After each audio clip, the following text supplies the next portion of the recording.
Magandang araw, mga kaibigan. Welcome sa ating channel na Siyensya at Panahon.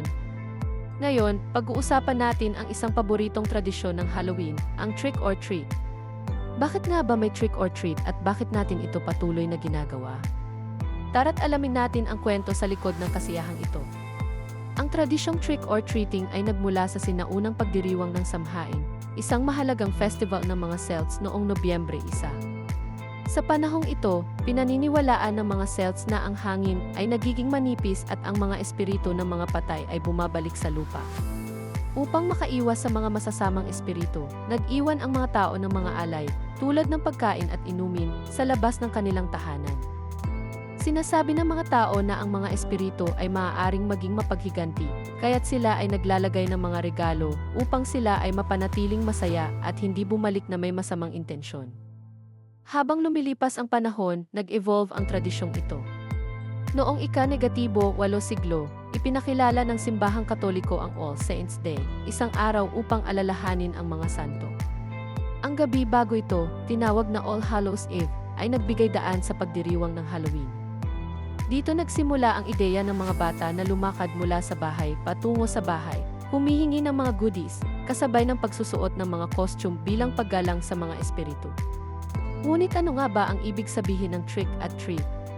Ang treat ay tumutukoy sa mga candy o pagkain na ibinibigay sa mga bata, habang ang trick ay isang banta o biro na ginagawa ng mga bata kung hindi sila bigyan ng treat. Sa mga sinaunang panahon, ang mga bata ay may mga prank na pwedeng ipanukala. Halimbawa, pwede silang maglagay ng mga simpleng tricks tulad ng paglalagay ng kalabasa sa harap ng pintuan. Ngayon, mas masaya at mas mabuti ang tradisyon na ito. Ang mga trick-or-treaters ay nagiging masaya at may katuwang na kasiyahan habang nagiging malikhain sa kanilang mga costumes. Ngayon, bakit nga ba patuloy na ginagawa ang trick-or-treating? Una, ito ay isang pagkakataon para sa mga pamilya na magsama-sama at makilala ang kanilang mga kapitbahay. Ang mga bata ay nagiging masaya habang naglalakad na nakasuot ng mga costumes, nagbibigay ng ngiti at saya sa kanilang komunidad.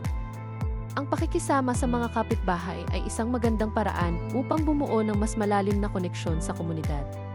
Ika-2, nagbibigay ito ng pagkakataon sa mga bata na maging malikhain.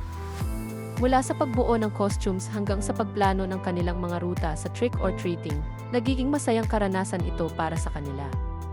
Ang Halloween ay panahon ng imahinasyon at kasiyahan. Hindi lang basta costumes, may mga bata na nagiging mas malikhain sa paglikha ng kanilang sariling mga costume mula sa mga recycled materials o mula sa kanilang mga paboritong karakter sa mga pelikula. Ngunit hindi lang ito tungkol sa mga candy.